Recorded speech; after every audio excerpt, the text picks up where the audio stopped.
people who don't recognise are the government. In a lengthy statement, the Council said that no suggestion the family should eat tinned or frozen food, and said the family would continue to receive full meals at all times.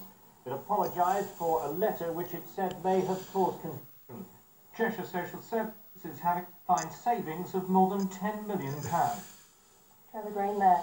Now, it was like appearing in the Poseidon adventure. That's how some passengers have described the hours when they feared for their lives after a cruise ship got caught in the tail of the hurricane. Following our report last week describing how the ship, the Southern Cross, had been battered in a storm, we were inundated with calls from people who've been on board. Edward and Carol Asper from Wigan captured the drama on video. Here's Mark Owen. The Southern Cross prepares to set sail for the final leg of the cruise from Madeira to Liverpool earlier this month. The 700 passengers on board have no idea of the nightmare that lay ahead, which would see many of them fearing for their lives. In the Bay of Biscay, the weather began to deteriorate. There was encouragement, though, from the captain. We are trying to do our best to make this cruise one to remember. Edward and Carol Aspinall have been enjoying their first cruise. It was rough. That's all I can say, it was rough. It's something I don't want to experience again. It's now 8:30 p.m. The guests are preparing for a meal they'll never forget in the Galaxy restaurant.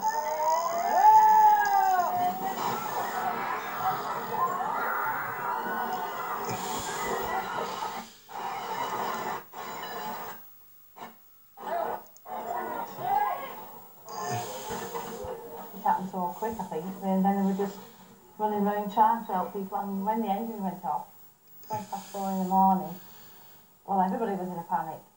Down there is 8:05 in the morning, and there's no way anybody's going back to there. No way. Pictures, everything, all over the place. And there's been nobody in here last night.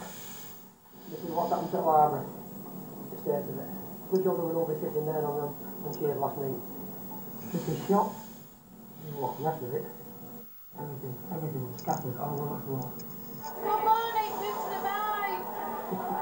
A number of people have been injured. One passenger from Bevington spent more than a week in hospital following an angina attack. Some passengers are now hoping to form an action group to seek compensation from the cruise line CTC. The company told us last week that they'd received some letters of complaint, but others have been complimentary. I don't think she wants to go on another one. I'd have to fly across and pass with the Bay of Biscay, I think. And that's down to Liverpool on dry land. To join Andrew for the rest of today's news stories. Andrew.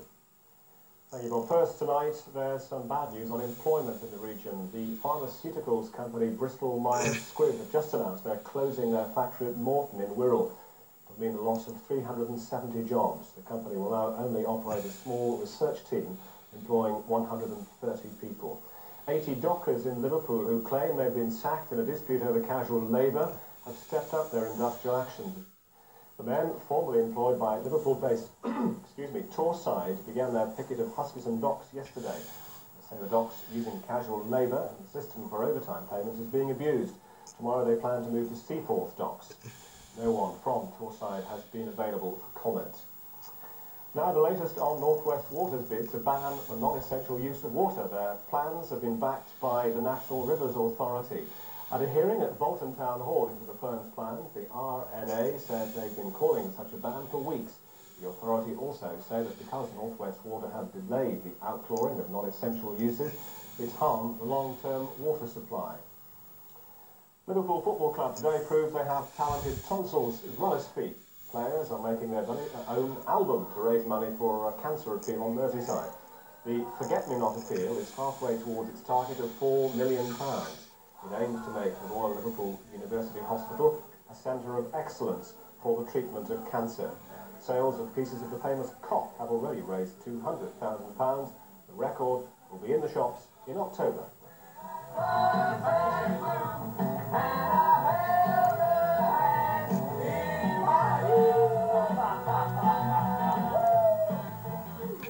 I shan't be buying it, but I'll send in £5 to the appeal because the appeal's a great appeal. I hope it works. Now, it was a great result for the Reds of Anfield last night.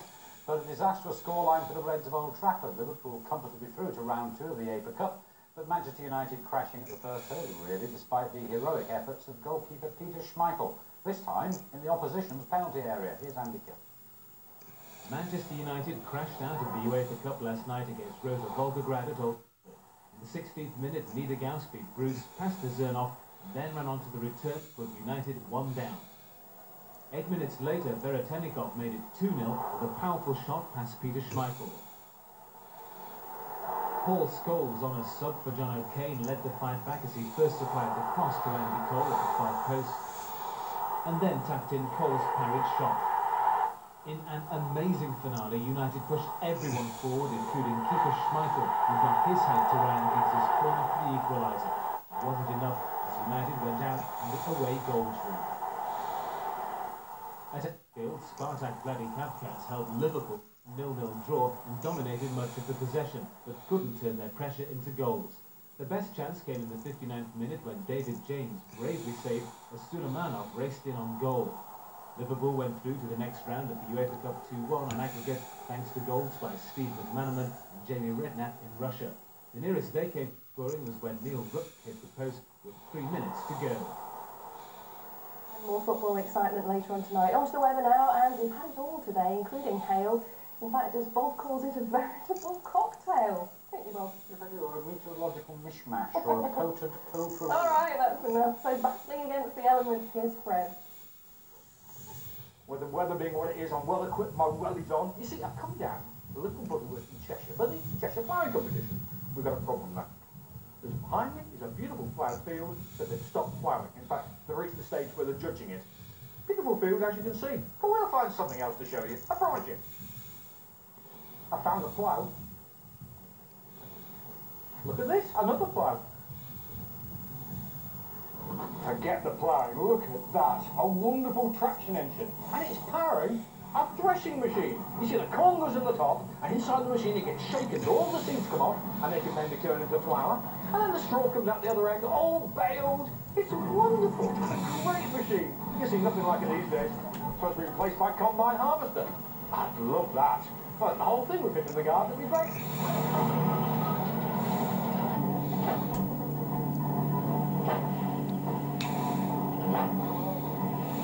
Well, we've got hail coming down now, and still no ploughing, but this engine I've shown you is wonderful. All right, so good weather, so I'll say, and what have we got for tonight? Well, heavy showers for the next few hours, then they will actually die out. Temperatures down to 8 Celsius, which is 46 Fahrenheit. But tomorrow, much the same. Windy with more heavy showers and bits of sunshine. But tonight's great picture was sent in by 9-year-old Jason Farragher, who goes to Mark's Roman Catholic Primary School, which is in Skelmersdale.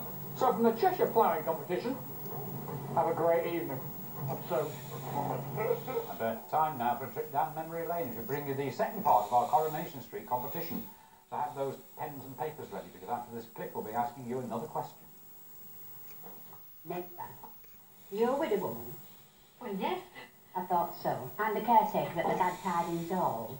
Oh, that's just across the street, isn't it? What's your place of worship? I don't really do much about it. Oh, I know. C of E. Oh, I wouldn't say Oh, it's like anything, my sister's husband. You know, he was made out of the plumbing where they live, and it gave her ideas. She said we're civic dignitaries now, we must head for church. Within a week they were received, christened and confirmed. Within a fortnight she was sitting up all night sewing circuses. I'll take a packet of baking powder.